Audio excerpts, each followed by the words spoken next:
ඔයාටත් ගොඩක් දාඩිය දානවද? ඇඟ ගොඩක් රස්නේද? ඒ වගේම අතපය දැවිල්ලයිද? ඒ වගේම අපිට ගොඩාක් වැදගත් වෙන තරුණකම හැමදාටම පවත්වා ගන්න කැමතිද? එහෙනම් මේ වීඩියෝ එක ඔයාට.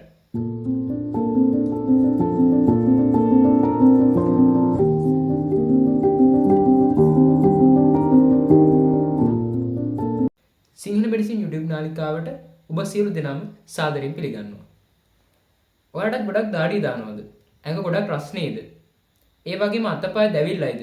දදු කුෂ්ඨ හැදිලාද? මේ වගේ ලෙඩ රෝග ඔයාට තියෙනවද?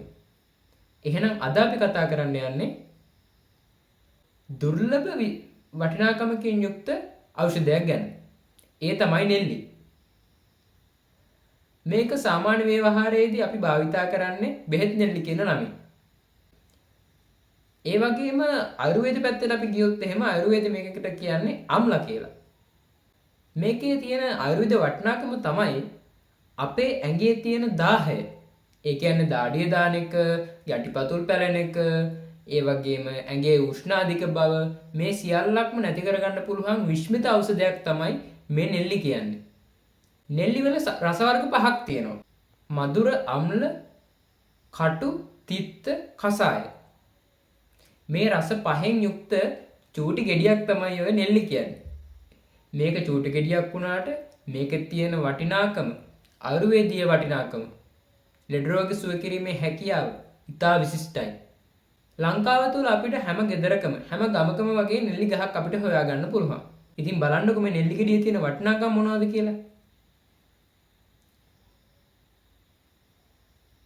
නෙල්ලි කියන්නේ සුද්ධජීවී ක්‍රියාකාරීත්වය, බැක්ටීරියා, දිලීර ආසාදන මේ වගේ දේවල් සමනය කරන්න පුළුවන් ඖෂධයක්.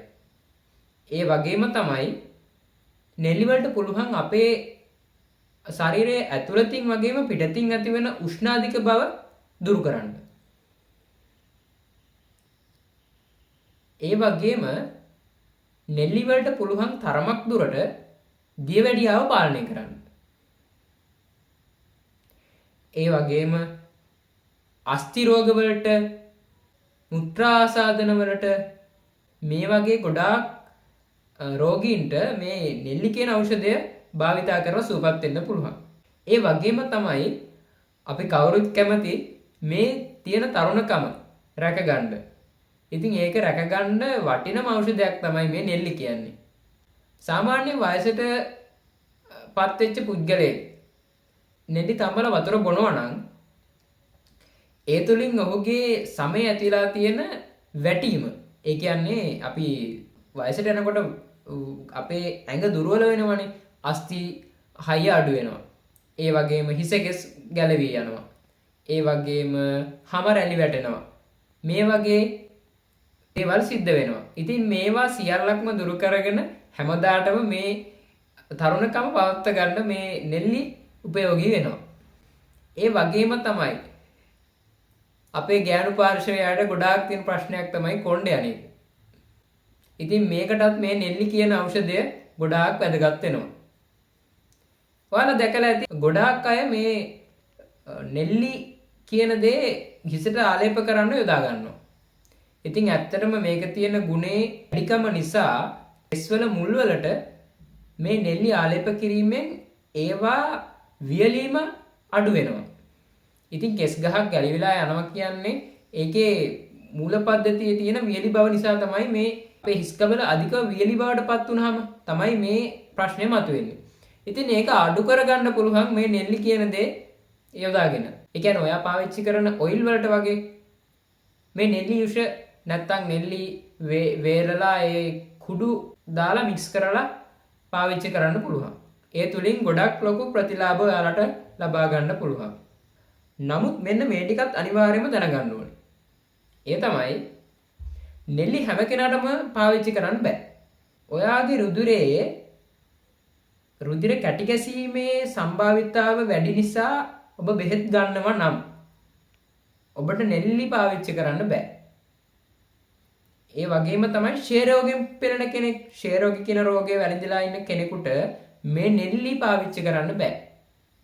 රුධිරයේ තියෙන යකඩ මට්ටම යකඩ ප්‍රතිශතය වැඩි නම් ඒ වගේ කෙනෙකුටත් මේ නෙල්ලි ඒ තරම් ගුණදායක නැහැ.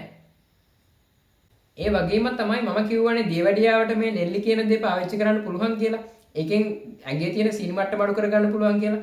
නමුත් ඔයා දියවැඩියා රෝගයෙන් ගොඩාක් පෙළෙනවා නම්, ඒ කියන්නේ දියවැඩියා රෝගයේ උග්‍රතම අවස්ථාවේ ඉන්නවා නම්, ඉන්සියුලින් වගේ දෙයක් ඔයාගේ ශරීරයට ඇතුළත් කරන්න ඕනේ නම් මේ නෙල්ලි කිසිම විට පාවිච්චි කරන්න නියම කරන්න බෑ. මොකද මේ වගේ තත්ත්ව තියෙන රෝගීන්ට මේ නෙල්ලි කියන දේ පාවිච්චි කරොත් ඒ තියෙන තත්ත්ව වැඩි වෙන්න පුළුවන්.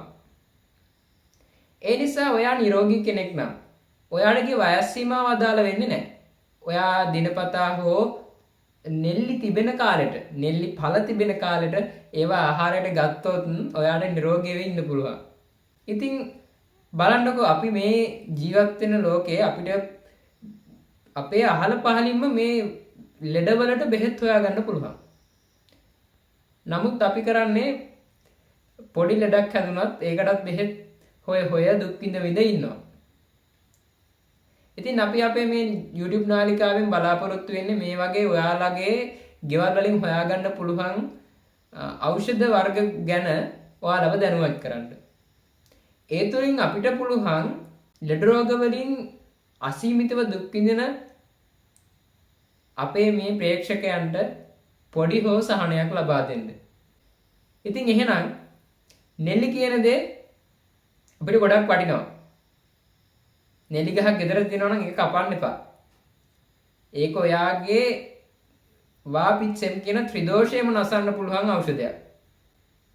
ඉතින් එහෙමනම් අද අපි වැදගත් අපිට හොයාගන්න පුළුවන් ඖෂධයක් ගැන තොරතුරු දැනගත්තා. චරක සංහිතාව, ශුසතා සංහිතාව මේ වගේ ආයුර්වේද සිංහල ග්‍රන්ථවල මේ නෙල්ලි කියන දේ මම මේ කියපු දේවල් වලට වැදගත් වෙනවා කියලා සඳහන් වෙලා තියෙනවා. ඉතින් ඒවට අනුව තමයි මම ඔයගොල්ලන්ට මේ තොරතුරු අරන් ආවේ. මේ ඖෂධය ගැන තොරතුරු ඔයගොල්ලන්ට ඉදිරිපත් කරේ. ඉතින් මේ වගේ තොරතුරු මේ වගේ ඖෂධ ගැන තවදුරටත් දැනගන්න කැමති නම් අපේ YouTube නාලිකාව subscribe කරලා අපිට සහයෝගයක් ලබා දෙන්න. වීඩියෝ එකකින් ඔයා යම්කිසි දෙයක් ඉගෙන ගත්තා නම් මේක ඔයාට වටිනවා කියලා හිතෙනවා නම් යම්කිසි දැනුමක් ඔයාට ලැබුණා කියලා හිතෙනවා නම් මතක ඇතුව like එකක් දාන්න අමතක කරන්නත් එපා. එහෙමනම් අපේ YouTube channel එක subscribe කරලා bell icon එක all දාලා තියාගන්න. තවත් වටිනා ඖෂධයකින් අපි ඊළඟ වීඩියෝ එකකින් හමු වෙමු.